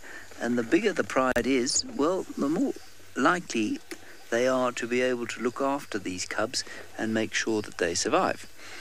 Now, we know that this pride, of course, is 5 lionesses, and they are protected or dominated by the 2 Oldonyo Paic males. I haven't seen any other lions in this area, and so I think, you know, as far as other lions go, they're pretty safe, but I've seen baboons coming through here, hyenas, elephants, buffalo, all sorts of creatures that could pose a threat to little lion cubs. And remember, interestingly, lion cubs don't tend to climb. like leopard cubs do. I mean, they can, they just tend not to.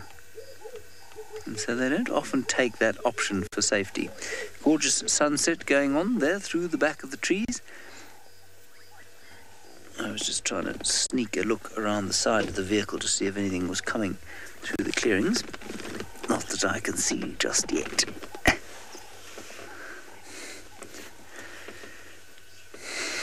Well, MGN, like most things, you know, pros and cons. You say it's a good thing that they've got the high grass to hide in amongst.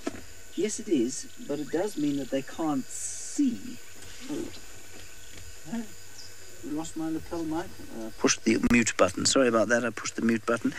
MGN, what you'll find is that, yes, certainly it's easier to hide in thick grass, but it's also very difficult to see over thick grass. So if you think of the life of a warthog in this area, I don't think they like this time of year at all. I think they must truly dislike it a lot because, well, they can't see anything. Yes, they can hide, but if you can't see what you're hiding from, it's often a disadvantage. So, yes, maybe for lion cubs it's a good thing, but they cannot see anything that is coming to get them. They are perfectly positioned for us at the moment. It really is wonderful. But they're very tired now.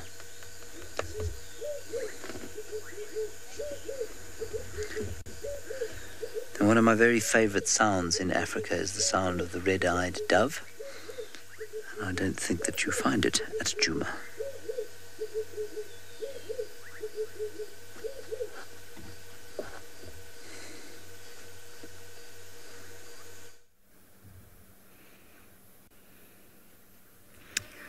Oh, that's awesome. I'm glad that James is enjoying the sounds of the Mara. I am still with Tingana, still in the same place. So, you know, positive vibes. Perhaps all of your thoughts being with us are helping us out here. He's listening to something that's making its way towards us. So my hope here, and it is really a true shot in the dark, is, yes, that way. Yes, no, look, no, that's wrong. South. Tingana looks south. Galago pans right there. Everything's going to go for a drink. That's the way you want to go. My only hope is that something walks into him here. Really. Plenty of nice trees to hoist into. It's along a river system. It's a very steep river system. Actually, I can show you now. Oh, maybe I can't, because now I don't think I have any signal. If you can bear with the slight blue tinge to my... Oh, there we go. Actually, that sort of works. Don't move. So if I try, how's the glare there, Craig? Are we good? Cool, there we go. Brilliant, perfect. Okay, so those dark green lines over there, these ones here, down here, these are all river systems that are incredibly steep. And as you can see, there's multiple river systems. So there's a split, which is where we were with him. And then there's this little one here. And the is up here from Galago shortcut and down, because you can't get across this way. So you can't, once you lose him through here, that's tickets, really, unless you get very, very lucky. I happen to know the secret 2-track that runs from Galago shortcut to this drainage line. And the reason we know it so well is because remember when Karula had which was it? It was a bushbuck kill. And Hosanna and Shongile were with her. And then the wild dogs came running through, and they killed Nyala, and then Karula went and trotted up and grabbed the remains of it and looked very proud of herself and put it in the tree next to her bushbuck. There. That's the secret way in. But to get there, I have to go all the way around. And there's a reason that we can't, even if we were able to drive down the steep banks of this drainage, the problem is that it's one large Tambuti thicket, which we cannot drive over. Debbie, he has been sawing. Debbie wants to know what the reasons are why he's not sawing or scent marking. He was sawing a couple of days ago with Sydney. Sydney heard him from Chitwa Dam. But what's confusing me is that whenever he comes into this part of his sort of western edge of Djuma, which is of course his boundary with Hukumuri, I haven't heard him. And he's definitely not sawing as often. Now, I don't know why that is. I don't know if tonight perhaps might be the exception and he's going to saw beautifully for us. It could be that he's not feeling up to a fight. It could be that he is thin, he is hungry.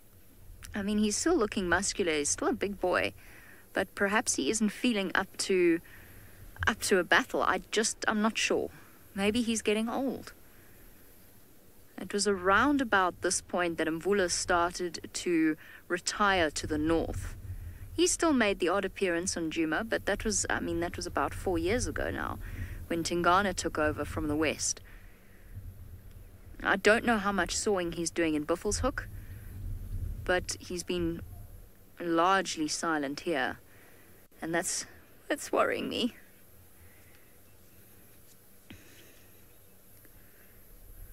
Well, the only thing I can say is that I hope that he sticks around long enough for Hosanna to grow into his new role. Right, speaking of cubs growing up, James's lion cubs apparently look as though they're going to be up to mischief shortly.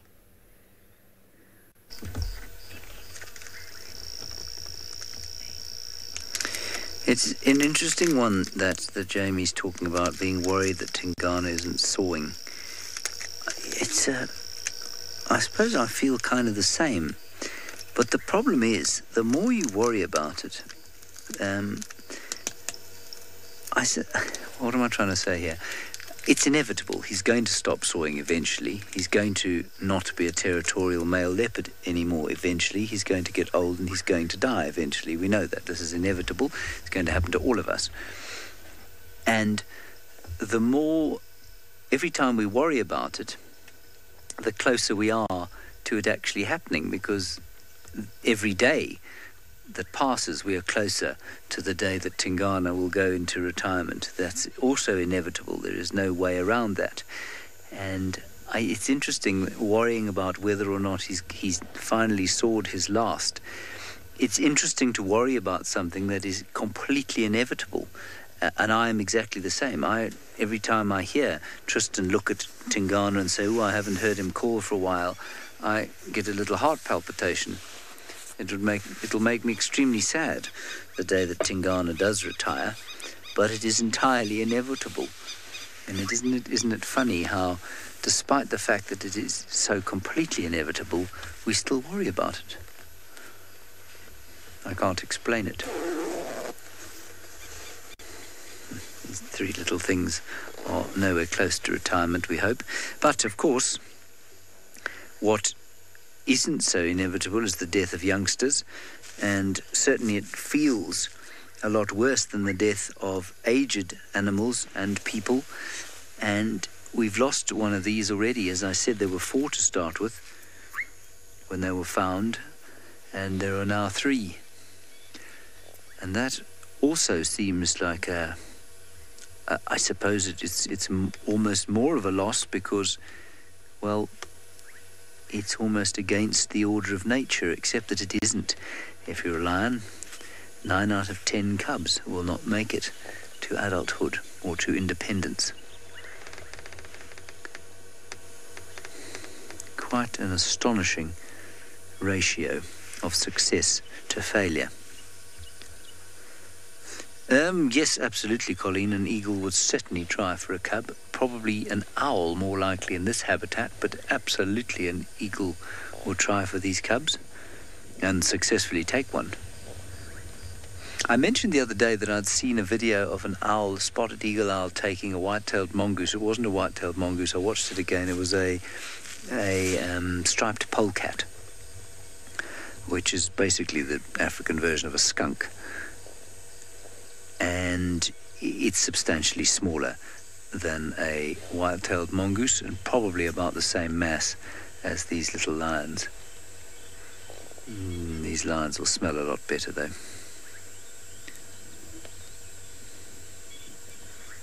Already the little instinct to clean. I'm 90% sure that has got to do with trying to remain unsmellable to prey and predator. Keep staring to the clearings behind us, but no arrival of any lioness at this stage. Sun slowly starting to set now. Yes, Emma, it does look a little bit like the cubs enjoying my stories. I don't think it is in actuality. I think it's probably just enjoying the afternoon, the lovely soft green grass it's lying in, the absence of obvious danger. Of course, to cubs like this, they're oblivious to danger until it actually hits them. I might find the sound of my voice intriguing because it's slightly unusual compared with what they've experienced for the rest of the day, which was nothing, just the natural bush sounds around them. The old frog, Cokie Franklin, red-eyed dove.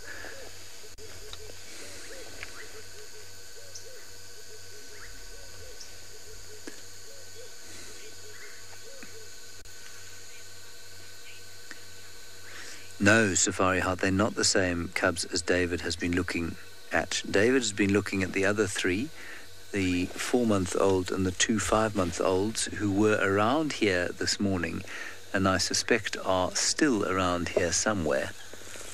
It'd be nice to have them on camera as well. So no, they are not the same. David certainly was suspicious that these things were about to be born or just born as he left.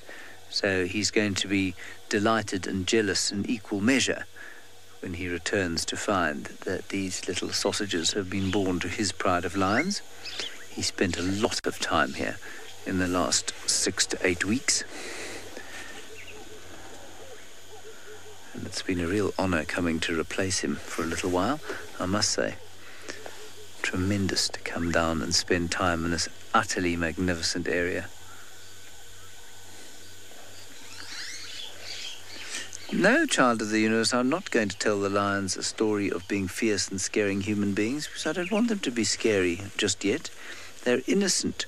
We want them to remain innocent and unaware of the violence and trauma that is going to characterize their lives as adult lions.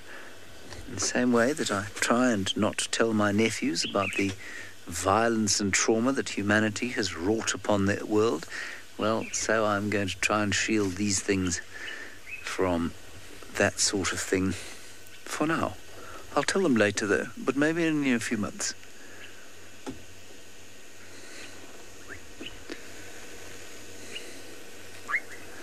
Only animal in the clearing close to us is a topi, way behind.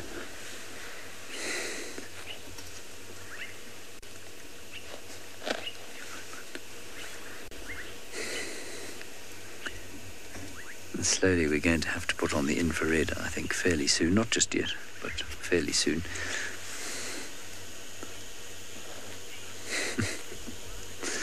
We have a question from Le Chat Noir, the black cat.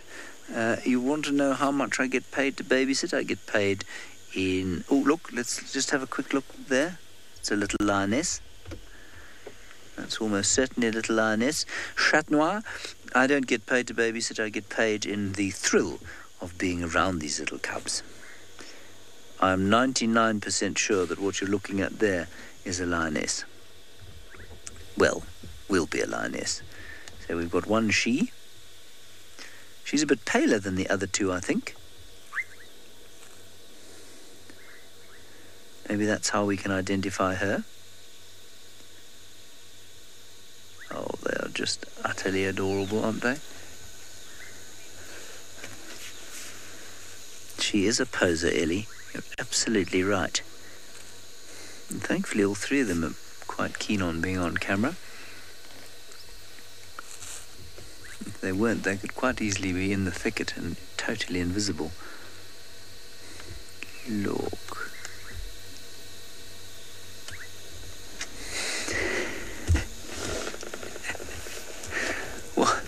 What an outstanding pleasure and privilege to be able to sit in an area like this.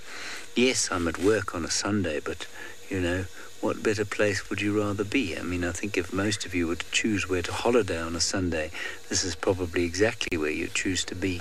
And so I've been sitting here for the last 2.5, 3 hours or so, enjoying a magnificent sunset, enjoying the smells and sounds of the Masai Mara and 3 of its cutest residents. I also think at Djuma, if a lioness was approaching, for example, you'd probably hear it coming because of the woodland and the number of trees in the trees. The number of birds in the trees is what I meant. And they would then indicate the arrival of a lioness by alarm calling. But we don't have quite the same number of trees here, and so the birds are closer to the ground, and they don't tend to make so much noise.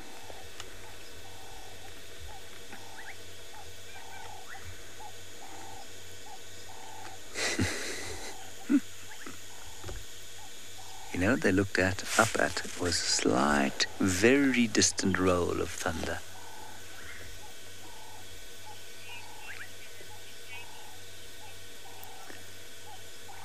Righty, I believe that the old Duke, worried as we are about him, is still quite hungry.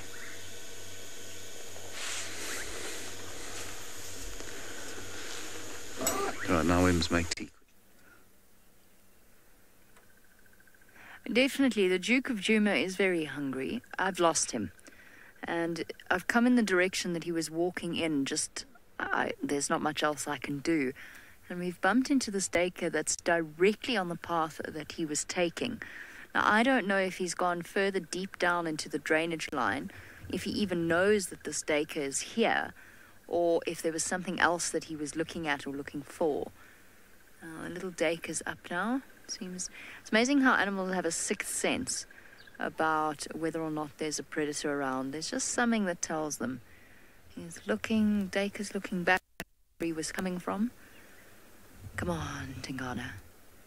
Come on. I'm trying to look down into the drainage line itself in case he walks by without me realizing it. The fact that he's not sawing is making life very, very difficult. Or is going to make life very difficult. I don't want to move now just in case he is stalking. Oh, it's one of those debates. You saw yesterday how long Hasana took and how invisible he was. Now, if Tingana's in there, I'm not going to know about it. I don't know if he's hunting. I don't know if he's walking. I've really just left with guesswork here.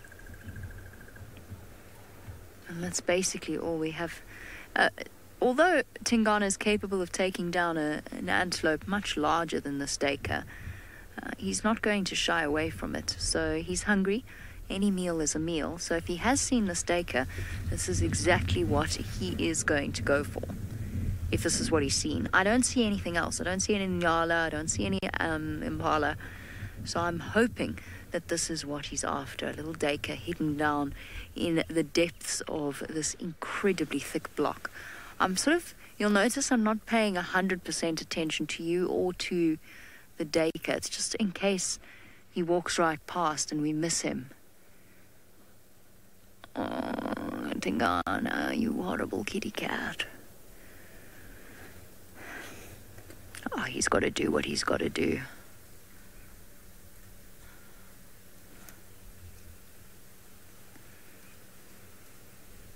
Do we know he wouldn't be sawing if he's so close to prey? He definitely won't give it away. We've seen Tingana do some odd things. We've seen him go into what looks like full hunt mode and then all of a sudden go into a territorial saw when the hunt failed. No real clear reason that he wouldn't really be sawing if he was actively hunting.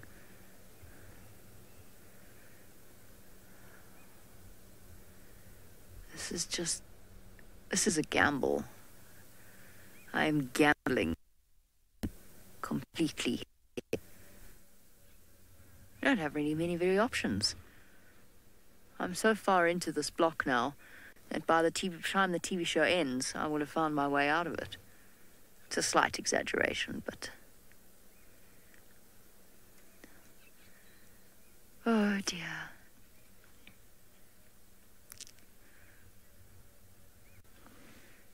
Eric says, a classic Tingana. Yep, pretty much. He loves this block. It's all the leopards. Karula used to love this block too. And Tingana does as well. So it's one of those things where it's, you know, they're not on our schedule. They don't know we have a TV show tonight. It really doesn't matter to them.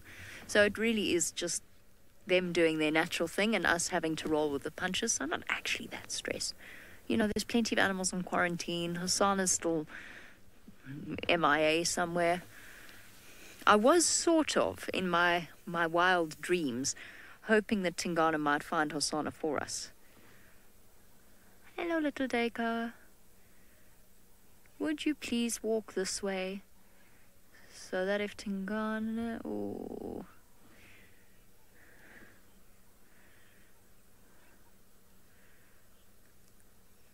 Okay, as this Deka disappears off as well, we better send you across to Steve. I hope he's having some luck on his side.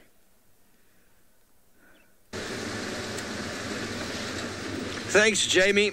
I hope Tingana, well, for the Deka's sake, hopefully he doesn't catch him, but for Tingana's sake, I hope he does. That would be really, really nice for Tingana, of course. Seem to have headed further south from where they were, not coming back onto Djuma. So we have been investigating, trying to find any tracks, and it is very, very hard going. There are wild dog tracks all over the place, but maybe difficult to see a leopard track in amongst all of that. So we've been searching at length for the little chief. We're now going to one effort up at Buffelshoek watering hole. See if we can get anything there. It's been an afternoon of checking the water once again, all the little pans and puddles along the way to see what we can see.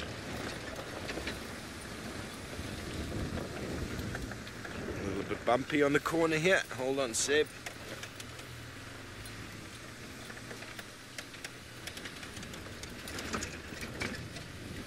So I'm looking forward to seeing some screenshots of James with his lions.